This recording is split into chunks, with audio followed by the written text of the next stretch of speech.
Hi നമസ്കാരം, സുരാജ് ബ്ലോഗ്സിലേക്ക് സ്വാഗതം. ഈ കാണുന്ന ബെഡ്ഷീറ്റ് 1500 രൂപ, 500 രൂപ. ഇത് എടുക്കുന്ന വ്യക്തിക്ക് 2.5 കോടി രൂപയുടെ 5 അപ്പാർട്ട്മെന്റ് ഒതുങ്ങുന്ന ഒരു വീട് കിട്ടിയാൽ പുളിക്കുവോ? നമുക്ക് ചോദിച്ച് മനസ്സിലാക്കാം. എന്തുകൊണ്ടാണ് നിങ്ങൾ ഈ ബെഡ്ഷീറ്റ് വിറ്റ് നിങ്ങൾ ഇപ്പോൾ 2.5 കോടി രൂപയുടെ വീട് ഫ്രീ ആയിട്ട് കൊടുക്കുന്നത്? അത് നമ്മളിവിടെ കാക്കനാട് ഒരു സൂപ്പർ മാർക്കറ്റ് ആയിരുന്നു എനിക്ക്. ആ സൂപ്പർ മാർക്കറ്റ് നമ്മൾ നല്ല രീതിയിൽ നടത്തിക്കൊണ്ടിരിക്കുന്ന സമയത്ത് നമുക്ക് കോവിഡിന്റെ ഒരു മഹാമാരി വന്ന് നമ്മൾ ഒരുപാട് ലോസിലേക്ക് പോകേണ്ട ഒരു അവസ്ഥ വന്നു. അപ്പൊ നമുക്ക് ഇത് പിടിച്ചു നിർത്താൻ വേണ്ടി നമ്മൾ കുറെ ഫണ്ട് അവിടെ ഇപ്പൊ നമ്മൾ എന്റെ വീടിന്റെ ഡോക്യുമെന്റ് വെച്ചിട്ടാണ് ഞാൻ ഓൾറെഡി ഇത് തുടങ്ങിയത്.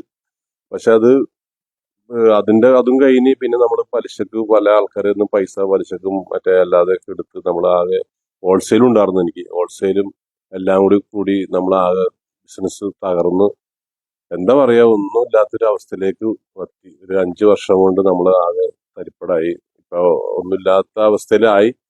ആ സമയത്ത് നമ്മൾ ഈ ഷോപ്പ് സെയിലാക്കാൻ നോക്കിയപ്പോഴത്തേക്കും നമുക്ക് നല്ലൊരു പാർട്ടി വന്ന് നമ്മളായിട്ട് ഡീല് ഉറപ്പിച്ച് ബിൽഡിംഗ് ഓണറൊക്കെ ആയിട്ട് സംസാരിച്ചതിന് ശേഷം ഞാൻ പൈസ കടമെടുത്ത ഒരാളുണ്ടായിരുന്നു. പുള്ളി എന്നോട് പറഞ്ഞു നമുക്ക് ഒരുമിച്ച് ചെയ്യാന്ന് പറഞ്ഞ് അവരും വേറൊരാളും ഞാനും കൂടി. പേരൊന്ന് വ്യക്തമാക്കി കൂടെ? പേര് പറയണില്ല, കാരണം പേര് പറയണ്ട. ഇദ്ദേഹത്തിന്റെ ക്വാളിറ്റിയാണ്. കാരണം ആരെയും വിഷമിപ്പിക്കാൻ ഇദ്ദേഹത്തിന് താല്പര്യമില്ല, അല്ലേ? ശരിയല്ലേ? അതെ, എഗ്രിമെന്റ് ചെയ്ത സാധനങ്ങളെല്ലാം നമ്മളിലുണ്ട്. അവര് നമ്മളെ 5000 സ്റ്റാമ്പ് പേപ്പറിൽ എഗ്രിമെന്റ് ചെയ്തതാണ്. എന്റെ പേരും അവർ രണ്ടുപേരുടെ പേരും ലീഗലായിട്ട് പോലും പേര് ഷെയർ ചെയ്യാൻ താല്പര്യപ്പെടുന്നില്ല എന്നുള്ളതാണ്. കാരണം വെച്ചാല് അവിടെ എന്താണ് സംഭവിച്ചത്, നമ്മ അനുഭവിക്കാനുള്ളതെല്ലാം അനുഭവിച്ചു. ഇനിയിപ്പോ അവരെയും അതിനകത്ത് വലിച്ചിറക്കിയിട്ട് കാര്യമുണ്ടെന്ന് എനിക്ക് തോന്നുന്നില്ല. കാരണം അവര് നമ്മളായിട്ട് എപ്പോഴും ബന്ധപ്പെടുന്ന ആൾക്കാരുമാണ്. അതിലൊരാള് അവര് തമ്മിൽ എന്തോ ഒരു ഇഷ്യൂസ് ഉണ്ടായതാണ് അത് നടക്കാണ്ടായി പോയത്, ഫണ്ടിന്റെ കാര്യത്തിലും കാര്യങ്ങളൊക്കെ ആയിട്ട്. പക്ഷെ നമ്മളതുകൊണ്ട് നമ്മുടെ ജീവിതം പെരിയേടായി. ഇപ്പൊ ഏതാണ്ട് എത്ര കോടി രൂപയുടെ, കോടിയുടെ ലക്ഷമാണ് ഇപ്പൊ കടമുള്ളത്? കോടികൾ കടമുണ്ട്. കാരണം വീടിന് തന്നെ 2,2,2,36,00,000 രൂപ കാനറ ബാങ്കിൽ ബാധ്യത ഉണ്ട്. അപ്പൊ അതിപ്പോ ഒരു സെറ്റിൽമെന്റും കാര്യങ്ങളൊക്കെ സമീപനാണോ കാണിക്കുന്നത്? ബാങ്കിനെ അറിയിച്ചിട്ട് തന്നെയാണ് നമ്മൾ ചെയ്യണത്. കാരണം ബാങ്കിനെ ഇപ്പൊ ജപ്തി ഈ കഴിഞ്ഞ 24-ാം തീയതി ജപ്തി ചെയ്യണ സമയത്ത് ഈ ബെഡ്ഷീറ്റ് തന്നെ വിറ്റ് ഞാനൊരു 10 ലക്ഷം രൂപയോളം ബാങ്കിൽ അടച്ചു. ജപ്തി നിന്നൊരു 3 മാസം സമയം എനിക്ക് ബാങ്കുകാർ തന്നിട്ടുണ്ട്. 3 മാസം സമയമുണ്ട്. അത് ഇതുകൊണ്ടാണ് ഇത് ചെയ്യാൻ പറ്റിയതുകൊണ്ടാണ്. അല്ലെങ്കിൽ മിക്കവാറും ബാങ്ക് ജപ്തി ചെയ്ത് കൊണ്ടുപോകാനായിരുന്നു. എറണാകുളം കനറ ബാങ്കാണ് ബ്രാഞ്ച്. അപ്പൊ അങ്ങനെ കുറെ സിറ്റുവേഷൻ വന്നു കഴിഞ്ഞപ്പോ ഇനിയിപ്പോ വേറൊന്നും ചെയ്യാൻ നിവൃത്തിയില്ലാത്തതുകൊണ്ടാണ് ഞാൻ ഇതിനകത്തേക്ക് ഇറങ്ങിയത്. പല വഴികളും നോക്കിയായിരുന്നു, പല മാർഗങ്ങളും നോക്കി. കാരണം നമ്മള് ഒരു ബിസിനസ് ചെയ്ത് ഇങ്ങനെ ആയതാണല്ലോ. ചെറിയ രീതിയിൽ നമ്മളൊരു പ്രൊഡക്റ്റ് കൊടുത്തിട്ട് വേറെ ഒരാളുടെ 1500-500 വെച്ചാൽ നല്ലതാണല്ലോ. ഒരു പ്രൊഡക്റ്റ് കൊടുക്കുക, അതിൽ നിന്ന് കിട്ടുന്ന ഒരു പ്രോഫിറ്റ് വെച്ചിട്ട് നമ്മൾ ആ കടം വീട്ടി എന്റെ വീടിന്റെ ആ ഒരു പൈസ എനിക്ക് എടുക്കാം എന്നാണ് ഞാൻ ചിന്തിക്കുന്നത്. അപ്പൊ അതാണ് ഞാൻ ഉദ്ദേശിക്കുന്നത്. ഇപ്പോൾ ഏതാണ്ട് എത്ര കൂപ്പൺ ആയിട്ടുണ്ട് നിലവിലെ? ഇപ്പൊ കൂപ്പൺ അല്ല നമ്മൾ നോക്കണം. കൂപ്പൺ എന്ന് പറയുമ്പോൾ നമ്മളിപ്പോ ഒരു ബെഡ്ഷീറ്റ് എടുക്കുമ്പോൾ 2 കൂപ്പൺ 3 കൂപ്പനൊക്കെ അങ്ങനെ കൊടുക്കുന്നുണ്ട്, ഓഫർ കാര്യങ്ങളൊക്കെ. അതായത് ഈ ഇരിക്കുന്ന ബെഡ്ഷീറ്റ് 1500, സിംഗിൾ ബെഡ്ഷീറ്റ് 500. 500 ഒരു കൂപ്പൺ, ഒരു ബെഡ്ഷീറ്റ് മേടിക്കുമ്പോൾ ഒരു കൂപ്പനാണെങ്കിൽ ഇത് നമ്മൾ 2 കൂപ്പനായിരുന്നു ആദ്യം ഒരു കൂപ്പൺ 2 ഇപ്പൊ 3 കൊടുക്കണം വെച്ചാൽ എല്ലാരും പറഞ്ഞ 500 ഒരെണ്ണം കൊടുക്കും. ഇപ്പോൾ ഞാൻ 1500 രൂപയുടെ ഈ ഒരു ബെഡ്ഷീറ്റ് എടുക്കുകയാണെങ്കിൽ എനിക്ക് 3 കൂപ്പൺ തരുമോ? കിട്ടും. 3 കൂപ്പൺ തരും. കിട്ടും. അപ്പൊ നമ്മളത് ഇപ്പൊ അങ്ങനെ ആക്കണതിന്റെ കാരണം നമുക്ക് എങ്ങനെയും ഇത് നടപ്പിലാക്കണം. മെയിനായിട്ട് നമ്മളിപ്പോ വക്കലാണ് ഉറപ്പായിട്ടും അതിൽ നിന്ന് മാറണം. കാരണം കുട്ടികള് കാര്യങ്ങളെല്ലാം നോക്കണം. മക്കളെ കാര്യം പറയുകയാണെന്നുണ്ടെങ്കിൽ ഒരാളുടെ ഏറ്റവും വലിയ ഒരു ജീവിത അഭിലാഷമാണ് +2 കഴിഞ്ഞിട്ട് ഉപരിപഠനമായി സ്റ്റേറ്റ്സിൽ അങ്ങനെ പോയി പഠിക്കാൻ. ഇദ്ദേഹത്തിന്റെ മകന്റെ കാര്യം പറയുകയാണെങ്കിൽ അവൻ ഒരുപാട് ആഗ്രഹിച്ച കോഴ്സ് പോലും അവന് പൂർത്തീകരിക്കാൻ പറ്റിയില്ല. അതിനും കുറെ ലക്ഷങ്ങളായി, അതും തിരികെ കിട്ടിയില്ല. അവന്റെ ജീവിതം ഇപ്പൊ അവതാളത്തിലാണ്. ശരിയല്ലേക്കാ? തീർച്ചയായിട്ടും. അപ്പൊ എനിക്ക് ഇപ്പൊ നമ്മള് നിലവില് ഇപ്പൊ കുറച്ച് കടമുണ്ട്. ആ ബാധ്യത ബാങ്കിന്റെ കടം തീർക്കണം. അപ്പൊ ഇതെല്ലാം തീർക്കുക, പിള്ളേരെ പഠിപ്പിക്കുക, അങ്ങനെയുള്ള കാര്യങ്ങൾ നമ്മൾക്ക് ഇപ്പൊ ഉള്ളൂ. ഇപ്പൊ നമ്മള് സംഭവിച്ചത് എല്ലാം നമ്മളൊരു ബിസിനസ് ചെയ്തിട്ട് ഇങ്ങനെ ആയിപ്പോയതാണല്ലോ. ഒരു ജന്മിയുടെ ഇന്നത്തെ അവസ്ഥ എന്ന് പറഞ്ഞാൽ നിഷേധിക്കാൻ പറ്റുമോ? പറ്റില്ല. കാരണം വെച്ചാല് ഒരിക്കലും ചിന്തിക്കാത്ത കാര്യമാണ് നടന്നിരിക്കുന്നത്. ദൈവത്തിന്റെ ഒരു ഇതാണ്. ഈ ഇരിക്കുന്ന മനുഷ്യൻ, അതായത് രാജകീയ പദവിയിൽ ഒരു കിരീടം മാത്രം ഉണ്ടെങ്കിൽ ഒരു പൊൻതോൽ കൂടി എന്നൊക്കെ വേണമെങ്കിൽ വിശേഷിപ്പിക്കാം. ആ മനുഷ്യന്റെ ഇന്നത്തെ അവസ്ഥയാണ്. താത്ത, ഇതൊരു തിരോധാനമാണ്. കയറി വന്നാൽ ഒന്നൊന്നര രക്ഷപ്പെടൽ കൂടിയാണല്ലേ?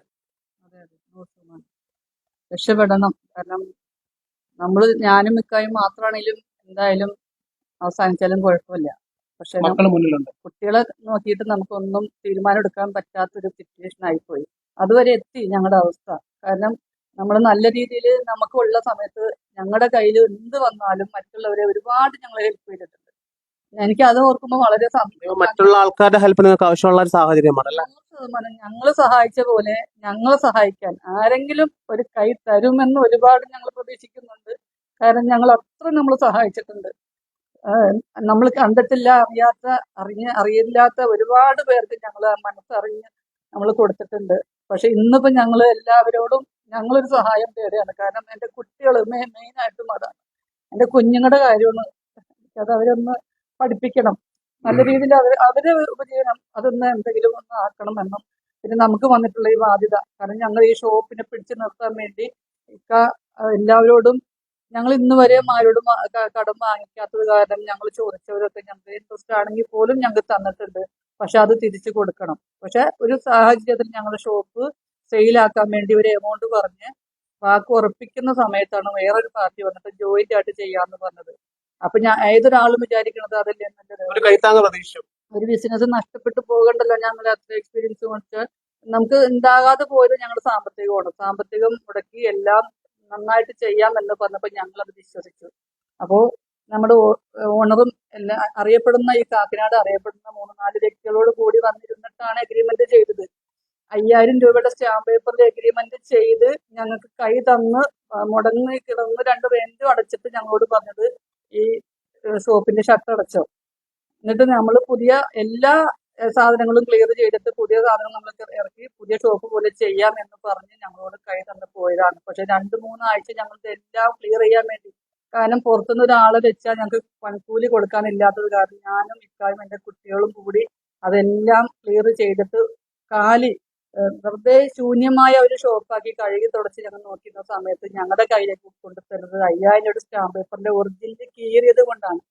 സത്യം പറയണെങ്കിൽ ഞാൻ പല വീഡിയോ ചെയ്തിട്ടുണ്ട്. ആ സ്റ്റാമ്പ് പേപ്പർ കിട്ടുമ്പോൾ ആ കീറിയത് പേപ്പറല്ല, ഞങ്ങളുടെ ജീവിതമാണ് കീറിയേക്കുന്നത്. അത് എനിക്ക് ഓർക്കുമ്പോൾ എപ്പോഴും സങ്കടമാണ്. എല്ലാവരും ചോദിക്കുന്നുണ്ട് നിങ്ങൾക്ക് അറിയണമെന്ന്. പക്ഷെ ഒരാൾക്കും ഇങ്ങനെ ഒരു അവസ്ഥ വരുത്തില്ലേതാണ്. കാരണം അത് ഞങ്ങൾ ശരിക്കും ചതിയിൽ പെട്ടതാണ്. അതല്ലെങ്കിൽ ഒരു 40 ലക്ഷം രൂപ ലാസ്റ്റ് ഐറ്റംസ് കുറവായതുകൊണ്ട് 40 ലക്ഷം രൂപയ്ക്ക് ഒരാൾ എടുക്കാൻ റെഡിയായി വന്ന സമയത്താണ് ഞങ്ങളോട് ഈ അഗ്രിമെന്റ് ചെയ്ത്. എന്റെ കയ്യിൽ ഇരിപ്പുണ്ടത്.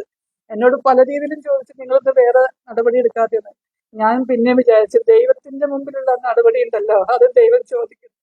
ഞങ്ങള് ഇനിയാണെങ്കിലും ഈ ഒരു ചെറിയ ബിസിനസ് ചെയ്തിട്ടാണെങ്കിലും ഞങ്ങളുടെ ഈ കടബാധ്യത ഒന്ന് തീർത്തിട്ട് ഞങ്ങൾ ഇനി ജീവിച്ചാലും മരിച്ചാലും കുഴപ്പമില്ല. കാരണം ഞങ്ങളുടെ കുട്ടികൾ എത്ര തൊട്ട് എവിടെയെങ്കിലും കൊണ്ട് എത്തിയാൽ മതി.